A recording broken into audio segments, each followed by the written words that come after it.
জীবনের প্রথম স্ফুলিঙ্গ থেকে শুরু করে আজকের মানুষ পর্যন্ত। আসুন পৃথিবীর বুকে টিকে থাকার সেই ৪০০ কোটি বছরের অবিশ্বাস্য যাত্রার গভীরে ডুব দেয়া যাক। এটা টিকে থাকার এক মহাকাব্যিক লড়াইয়ের গল্প। এটা কিন্তু আমাদের সবার জন্যেই একটা বিরাট বড় প্রশ্ন। জীবন কি অন্য কোনো জগৎ থেকে আমাদের এই গ্রহে এসেছে, নাকি এর জন্ম এই পৃথিবীর বুকেই হয়েছিল? এই মৌলিক প্রশ্নটাকে ঘিরেই আমাদের আজকের এই আলোচনা। তো জীবনের শুরুটা কিভাবে হলো, এটা নিয়ে বিজ্ঞানীরা মূলত দুটো বড় ধারণা দেন। চলুন সেগুলোই একটু দেখে নেওয়া যাক। প্রায় ৪০০ কোটি বছর আগে জীবনের প্রথম শিখাটা কিভাবে জ্বলে উঠেছিল তা নিয়ে দুটো প্রধান ধারণা আছে। একটা ধারণা হচ্ছে জীবন মহাকাশ থেকে কোনো ধূমকেতু বা গ্রহাণুতে চড়ে আমাদের পৃথিবীতে এসেছে। আর আরেকটা ধারণা হলো না, এর জন্ম আমাদের পৃথিবীর পানিতে থাকা বিভিন্ন রাসায়নিকের মিশ্রণ থেকেই হয়েছিল। কোনটা সত্যি, বিজ্ঞানীরা কিন্তু আজও সেই রহস্যের সমাধান খুঁজে চলেছেন। তাহলে চলুন এবার আমরা সেই সময়ের স্রোতে গা ভাসাই আর দেখি আদিম মহাসাগরের সেই প্রথম আর সহজ সরল জীবন থেকে কিভাবে এই যাত্রার শুরু হলো। একবার ভাবুন তো, এই ছোট্ট একটা কোষ, সেটাই আমাদের সবার আদি পূর্বপুরুষ। আর এর ভেতরেই ছিল ডিএনএ, মানে জীবনের সেই ব্লুপ্রিন্ট, যা এক প্রজন্ম থেকে আরেক প্রজন্মে সব তথ্য বয়ে নিয়ে যায়। এখান থেকেই কিন্তু জীবনের মহাকাব্যিক যাত্রাটার আসল শুরু। এখন এই সময়কালটা কিন্তু সত্যিই অবাক করার মতো। ভাবা যায় প্রায় ২৫০ কোটি বছর, মানে পৃথিবীর মোট বয়সের অর্ধেকেরও বেশি সময়ে জীবন শুধু এই সিম্পল এককোষী অবস্থাতেই ছিল। বোঝা যাচ্ছে বিবর্তন খুব ধীর আর ধৈর্যশীল একটা প্রক্রিয়া। টিকে থাকার চাপ কিভাবে বিবর্তনকে এগিয়ে নিয়ে যায়, এটা তার একটা দারুণ উদাহরণ। যখন শিকারীদের ভয় বাড়ল, তখন পরিবেশের সঙ্গে মানিয়ে নিতেই আলোচনার ক্ষমতা তৈরি হলো। আর সেই নতুন তথ্য বোঝার জন্যে ধীরে ধীরে একটা মস্তিষ্কের জন্ম হতে শুরু করল। তো পানির জীবন তো হলো, এবার আমাদের গল্পের পরের পর্বে যাওয়া যাক। আর সেটা হলো জল থেকে স্থলে জীবনের সেই বিশাল আর ঝুঁকিপূর্ণ উত্তরণ। কিন্তু হঠাৎ করে ডাঙায় আসার দরকারটা পড়ল কেন? আসলে পানির জীবনটা তখন আর অতটা সহজ ছিল না। একদিকে যেমন ছিল বিশাল সব শিকারীদের ভয়, তেমনি অন্যদিকে গভীর পানিতে অক্সিজেনেরও খুব অভাব ছিল। টিকে থাকতে হলে বড়সড় একটা পরিবর্তন দরকার ছিল। আজ থেকে প্রায় ৩৭.৫ কোটি বছর আগে অক্সিজেনের এই অভাবটাই আমাদের পূর্বপুরুষদেরকে বাধ্য করেছিল পানির উপরে মুখ বাড়াতে। আর এই ছোট একটা অভ্যাস থেকেই জন্ম নিল ফুসফুসের মতো একটা অসাধারণ অঙ্গ, যা জীবনের ইতিহাসটাই পুরোপুরি বদলে দিল। এটা ছিল একটা যুগান্তকারী মুহূর্ত। ডাঙার নতুন দুনিয়াটা একদিকে যেমন সুযোগে ভরা ছিল, অন্যদিকে চ্যালেঞ্জও কিন্তু কম ছিল না। যেমন ধরুন, সূর্যের কড়া রোদ থেকে বাঁচতে আমাদের পূর্বপুরুষদের ত্বক আরও মোটা আর শক্তিশালী হয়ে উঠেছিল।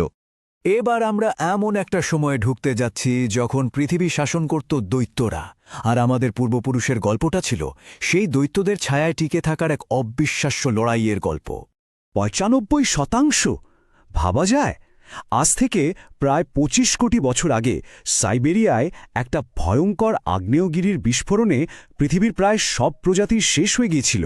ইতিহাসে এই ঘটনাকে দ্য গ্রেট ডাইং বা মহাবিলুপ্তি বলা হয়।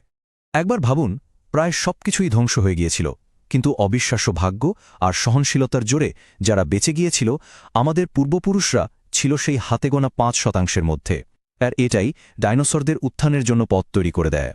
ছবিটা একবার কল্পনা করুন। একদিকে আমাদের পূর্বপুরুষ, একটা ছোট্ট ছুঁচোর মতো দেখতে প্রাণী, আর অন্যদিকে পৃথিবীর নতুন রাজা, বিশাল ভয়ঙ্কর ডাইনোসর। তাদের দাপটের সামনে টিকে থাকাটাই ছিল সবচেয়ে বড় চ্যালেঞ্জ। তো এই দৈত্যদের মাঝে টিকে থাকতে হলে তো কিছু কৌশল লাগবেই, তাই না? আমাদের পূর্বপুরুষরা ঠিক সেটাই করেছিল। ওরা আকারে ছোট হয়ে গেল, মাটির নিচে গর্তে থাকতে শুরু করল, আর ওদের অনুভূতিগুলো অনেক বেশি প্রখর হয়ে উঠল।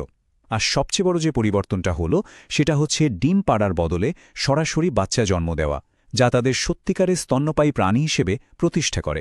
কিন্তু ডাইনোসরদের এই রাজত্ব চিরস্থায়ী ছিল না। এরপর ঘটল এমন এক ঘটনা যা সবকিছু আবার পাল্টে দিল, আর আমাদের পূর্বপুরুষদের জন্য খুলে দিল এক নতুন সুযোগের দরজা।